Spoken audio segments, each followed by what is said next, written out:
Silicon city ಬೆಂಗಳೂರಿನ ವ್ಯಾಪ್ತಿಯಲ್ಲಿ ಯಾರ್ಯಾರು ವಾಟರ್ ಬಿಲ್ಲನ್ನು ಉಳಿಸ್ಕೊಂಡಿದ್ರೋ ಆ ವಾಟರ್ ಬಿಲ್ಲನ್ನು ಕಲೆಕ್ಟ್ ಮಾಡುವಂತಹ ನಿಟ್ಟಿನಲ್ಲಿ ಈಗ ಜಲಮಂಡಳಿ ಒಂದು ಹೊಸ ಪ್ಲಾನನ್ನು ಮಾಡಿಕೊಂಡಿದೆ. ಏನದು ಹೊಸ ಪ್ಲಾನ್ ಅಂದ್ರ ಇಲ್ಲಿದೆ ನೋಡಿ ಡೀಟೇಲ್ಸ್. ಜಲಮಂಡಳಿ ಗ್ರಾಹಕರಿಗೆ ಸುವರ್ಣಾವಕಾಶ. ಒನ್ ಟೈಮ್ ಸೆಟಲ್ಮೆಂಟ್ ವಿನಾಯಿತಿಗೆ ಪ್ಲಾನ್. ಬಾಕಿ ಹಣ ಉಳಿಸಿಕೊಂಡವರಿಗೆ ಒನ್ ಟೈಮ್ ಪೇ.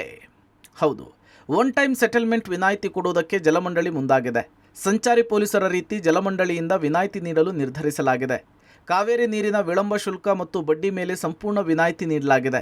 ಆದರೆ ಅಸಲು ಹಣದಲ್ಲಿ ಯಾವುದೇ ವಿನಾಯಿತಿ ಇಲ್ಲ. 3 ತಿಂಗಳುಗಳ ಕಾಲ ಬಾಕಿ ಮೊತ್ತ ವಿನಾಯಿತಿಗೆ ಅವಕಾಶ ನೀಡಲಾಗಿದೆ. ಜಲಮಂಡಳಿ ಈ ಪ್ರಸ್ತಾಪಕ್ಕೆ ರಾಜ್ಯ ಸರ್ಕಾರ ಒಪ್ಪಿಗೆ ಕೊಟ್ಟಿದ್ದು ಜನವರಿ ತಿಂಗಳಿನಿಂದ OTS ಜಾರಿಯಾಗುವ ಸಾಧ್ಯತೆ ಇದೆ. ಬೆಂಗಳೂರು ಜಲಮಂಡಳಿ ವತಿಯಿಂದ ಒನ್ ಟೈಮ್ ಸೆಟಲ್ಮೆಂಟ್ ಪ್ರಸ್ತಾವನೆಯನ್ನು ಸರ್ಕಾರಕ್ಕೆ ಕಳಿಸಲಾಗಿತ್ತು. ಸರ್ಕಾರದಲ್ಲಿ ಮಾನ್ಯ ಮುಖ್ಯಮಂತ್ರಿಗಳು ಮತ್ತು ಮಾನ್ಯ ಉಪಮುಖ್ಯಮಂತ್ರಿಗಳವರು ಸದರಿ ವಿಷಯದ ಬಗ್ಗೆ ಚರ್ಚೆ ಮಾಡಿ ಈ ರೀತಿ ಬೆಂಗಳೂರು ಜಲಮಂಡಳಿಯ ಯಾರು ಗ್ರಾಹಕರಿದ್ದಾರೆ ಅವರಿಗೆ ಜನಪರವಾಗಿ ನಿರ್ಧಾರ ತೆಗೆದುಕೊಳ್ಬೇಕಂತ ಹೇಳಿ ಒನ್ ಟೈಮ್ ಸೆಟಲ್ಮೆಂಟ್ ಸ್ಕೀಮನ್ನು ಸರ್ಕಾರ ಅನುಮೋದನೆ ಮಾಡಿದೆ. ಸೊ ಸದ್ಯದಲ್ಲೇ ಅದರದ್ದು ಆದೇಶ ಹೊರಗಡೆ ಬರ್ತದೆ. ಆದೇಶ ಬಂದ ಮೇಲೆ ಅದರಂತೆ ನಾವು ಅನುಷ್ಠಾನ ಮಾಡ್ತೀವಿ. ಇಲ್ಲಿ ನಾವು ಕಳಿಸಿರುವ ಪ್ರಪೋಸಲ್ ಪ್ರಕಾರ ಅಸಲುವನ್ನು ಕಟ್ಟಬೇಕಾಗುತ್ತೆ, ಬಡ್ಡಿ ಮತ್ತು ದಂಡವನ್ನು ಮನ್ನಾ ಮಾಡಿ ಅಂತ ಕಳಿಸಿದ್ದೇವೆ. ಅದರ ಪ್ರಕಾರ ನಮಗೆ ಟೋಟಲಿ 700 ಕೋಟಿ ಹತ್ತಿರ ಟೋಟಲ್ ಅಸಲು ಬಡ್ಡಿ ದಂಡ ಎಲ್ಲ ಸೇರಿ ಬಾಕಿ ಇತ್ತು.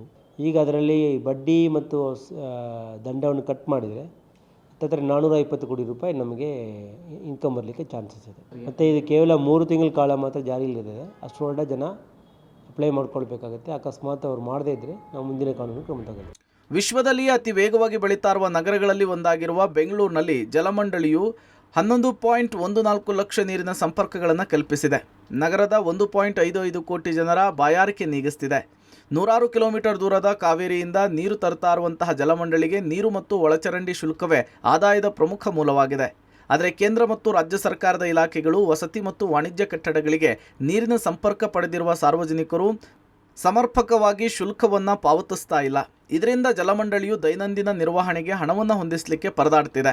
ಹಲವು ವರ್ಷಗಳಿಂದ ಗ್ರಾಹಕರು 700 ಕೋಟಿ ರೂಪಾಯಿ ಶುಲ್ಕ ಬಾಕಿ ಉಳಿಸಿಕೊಂಡಿದ್ದು ಅಸಲು 450 ಕೋಟಿ ರೂಪಾಯಿ ಹಣ ಬರುವ ನಿರೀಕ್ಷೆ ಇದೆ. ಇದು ಒನ್ ಟೈಮ್ ಸೆಟಲ್ಮೆಂಟ್ ಈ ಸರಿ ಇವಾಗ ಏನು ಪೆಂಡಿಂಗ್ ಇದೆ ಅದನ್ನು ಈ ಫೈನಾನ್ಷಿಯಲ್ ಇಯರ್ ಒಳಗಡೆ ಯಾರು ಕಟ್ಟಿ ಮುಗಿಸ್ತಾರೆ ಅವರಿಗೆ ಮಾತ್ರ ಅವಕಾಶ ಸಿಗುತ್ತೆ. ಉಳಿದವರಿಗೆ ನಾವು ದಂಡ ವಸೂಲು ಮಾಡ್ತೀವಿ. ಈ ವರ್ಷ ಇಲ್ಲಿವರೆಗೆ ಹಲವಾರು ವರ್ಷಗಳ ನಂತರ ಮೊದಲನೇ ಬಾರಿ ಒನ್ ಟೈಮ್ ಸ್ಕೀಮು ಬೆಂಗಳೂರು ಜಲಮಂಡಳಿಯಲ್ಲಿ ಜಾರಿ ಮಾಡ್ತಾ ಇದ್ದೀವಿ. ಇದು ಆದಮೇಲೆ ಮತ್ತೆ ತಿರ್ಗಾ ಯಾವುದೇ ಸ್ಕೀಮ್ ತರಲ್ಲ. ಯಾಕಂದರೆ ಒಂದು ಸರಿ ನಾವೆಲ್ಲ ಕ್ಲಿಯರ್ ಮಾಡಿದ್ದೀವಿ ಡ್ಯೂಸು, ಮತ್ತು ತಿರ್ಗಾ ಸ್ಕೀಮ್ ತರುವಂಥ ಅವಶ್ಯಕತೆ ಬರಲ್ಲ. ಈಗ ಎಲ್ಲ ಇದ್ದಾವೆ, ಇಲ್ಲಿ ಮಿಕ್ಸಡ್ ಇದ್ದಾರೆ. ಸಾಮಾನ್ಯ ವ್ಯಕ್ತಿಗಳಿಂದ ಹಿಡಿದು ಈ ಒಂದು ದೊಡ್ಡ ಸರ್ಕಾರಿ ಸಂಸ್ಥೆಗಳವರೆಗೆ ಎಲ್ಲರೂ ಕೂಡ ಡ್ಯೂಸ್ ಇದೆ. ಸೊ ಜಾಸ್ತಿ ಡ್ಯೂಸು ಎರಡು ಕಡೆಯೂ 50-50 ಇದೆ. ಸೊ ಸರ್ಕಾರಿ ಸಂಸ್ಥೆಗಳು ಜಾಸ್ತಿ ಇದೆ ಮತ್ತು ಇಂಡಿವಿಜುವಲ್ ವ್ಯಕ್ತಿಗಳದ್ದು ಸ್ವಲ್ಪ ಜಾಸ್ತಿ ಇದೆ. ಸೊ ಜಾಸ್ತಿ ಸಣ್ಣ ಮತ್ತು ಮಧ್ಯದವರೆಗೇ ಅನುಕೂಲ ಆಗಲಿದೆ. ಆನ್ಲೈನ್, ಆಫ್ಲೈನ್ ಮತ್ತು ಇತರ ಬ್ಯಾಂಕಿಂಗ್ ಮೂಲಕ ಪಾವತಿಗೆ ಅವಕಾಶವಿದೆ. ಇದೊಂದೇ ಬಾರಿ ಜಲಮಂಡಳಿ OTS ಅವಕಾಶವನ್ನು ನೀಡಲಿದೆ. ಪದೇ ದಂಡ ಪಾವತಿಗೆ ಅವಕಾಶ ಇರಲ್ಲ. ಮಾರ್ಚ್ ಅಂತ್ಯದೊಳಗೆ OTS ಸಿಸ್ಟಮ್ ಜಾರಿಯಲ್ಲಿರುತ್ತೆ. ಆನಂತರ ಮತ್ತೆ ಈ ಸ್ಕೀಮ್ ಸಿಗೋದು doubt. Maruti Belluru, public TV, Bengaluru.